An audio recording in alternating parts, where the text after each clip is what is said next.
The Roman Empire.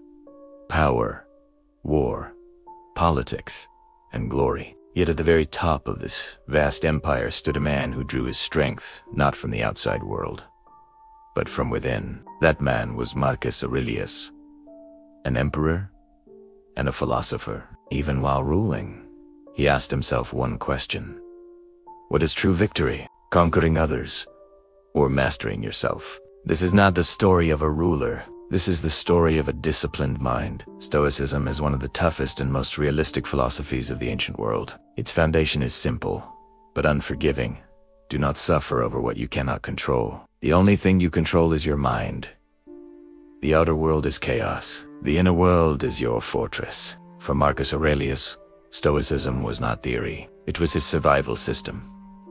Being Roman emperor sounds glorious. Reality was different. Endless wars, political conspiracies, betrayals, deadly plagues, and the responsibility of millions. Marcus Aurelius did not break under this pressure, because his strength came not from power,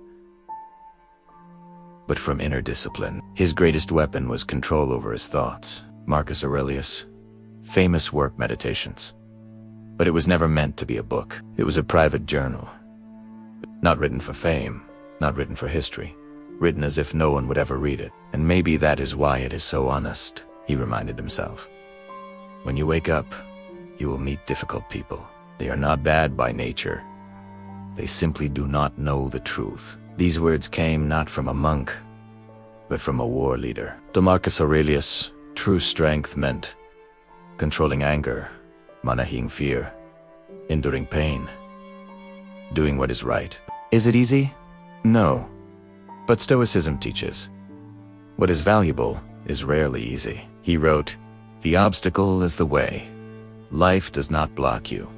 Life shapes you." Marcus Aurelius reflected on death constantly, not out of fear, but to remember reality. Told his Stoics, in life is short, fame is temporary, power is illusion, but character endures. He told himself, soon you will be forgotten, so live rightly. Harsh, yes, but truth is rarely soft. Marcus Aurelius was a different kind of leader. Not loud, not panicked, not unstable. Calm/measured.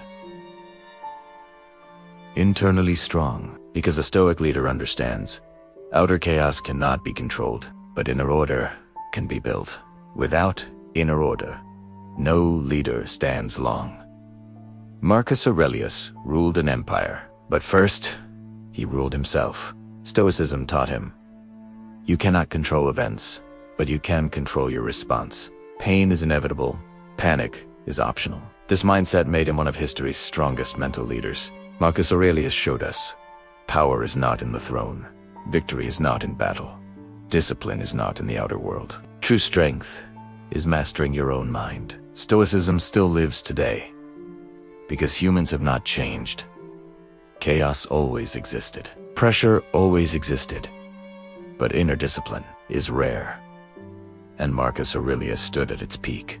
Have you ever felt like life is just a constant battle? A storm you can't seem to navigate? Well, nearly 2,000 years ago, a man who held the most powerful position in the world felt the same way. He was the Roman Emperor Marcus Aurelius, and his personal diary, known today as Meditations, has become a timeless guide for finding peace in chaos. But who was the man behind these powerful words? Let's dive into the life of the last of the 5 good emperors. Marcus Aurelius wasn't born into the direct line of succession. His journey to the throne was a matter of fate and foresight.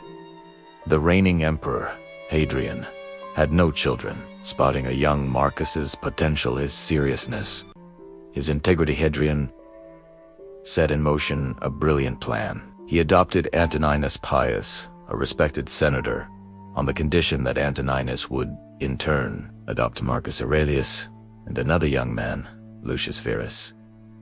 It was a long-term strategy to ensure stable, competent leadership for Rome.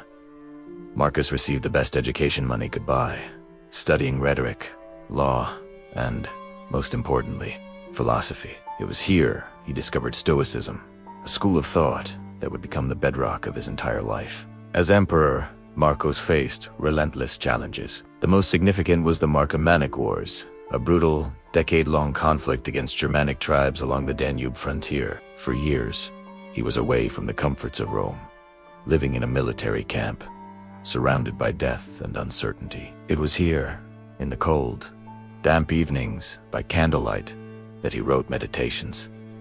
It wasn't meant for us. It was a private journal, a series of self-reminders on how to be a better man, a just ruler, and a resilient human being.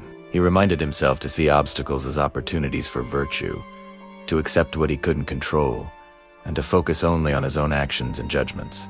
As if a grueling war wasn't enough, the empire was ravaged by the Antonine Plague. It was one of the deadliest pandemics in history, wiping out millions, possibly up to a quarter of the population. The streets of Rome were filled with death and despair. Instead of panicking or fleeing, Marcus stayed in the city. He embodied Stoic resolve. He sold off imperial treasures, his own personal luxuries, to fund relief efforts and pay soldiers. He brought in doctors from across the empire and calmly managed the crisis, projecting an image of strength and duty when his people needed it most. He taught by example, showing that even in the face of immense suffering, one could act with courage and compassion. But perhaps his most personal struggle was with his own son, Commodus. Marcus, the philosopher king, had a son who seemed to be his complete opposite: vain, impulsive, and more interested in gladiatorial games than governance. We can only imagine the internal conflict Marcus felt. His duty as a father versus his duty to the empire. He had hoped to instill his Stoic values in his son, to prepare him for leadership. History tells us he failed. Choosing Commodus as his successor is often seen as his greatest mistake, one that plunged Rome into an era of instability. It's a tragic reminder that even the wisest among us cannot control the choices of others. A core Stoic lesson he must have grappled with until his final days. So, how did he actually use Stoicism to rule? It wasn't just abstract theory. It was his daily operating system. Every morning, he would prepare himself for the day ahead, a practice we now call negative visualization. He'd remind himself he would encounter meddling, ungrateful, and arrogant people, but he wouldn't let it anger him. Instead, he'd remember that they were all part of the same human family, often acting out of ignorance, not malice. When making decisions, he practiced the view from above, imagining himself looking down on the empire, on the entire world, from the cosmos. This helped him put petty disputes and personal ego into perspective, allowing him to focus on the common good. He constantly checked his own impressions, asking himself, is this event truly bad, or is it my judgment of it that's causing me pain? This separation of event and judgment is a cornerstone of Stoic practice. Marcus Aurelius died in 180 AD, likely from the plague, while still on the military frontier. But his legacy was just beginning. Meditations survived, passed down through centuries, influencing thinkers, leaders, and ordinary people. Today, his wisdom is more relevant than ever. Modern psychology, particularly cognitive behavioral therapy, or CBT, is built on the same foundation as Stoicism. The idea that our thoughts, not external events, shape our feelings. When you learn in therapy to challenge your negative thought patterns, you are practicing the same mental discipline as Marcus Aurelius did in his tent on the banks of the Danube. His life shows us that philosophy isn't just for dusty books or university halls. It's a practical tool for living a good life, a shield against adversity, and a compass for navigating our own internal worlds. Marcus Aurelius proved that no matter your position, no matter the chaos around you, you have the power to live with virtue, purpose, and tranquility. Thanks for watching. If you found this journey into the mind of the philosopher king inspiring, be sure to like, subscribe, and hit that notification bell for more stories of timeless wisdom.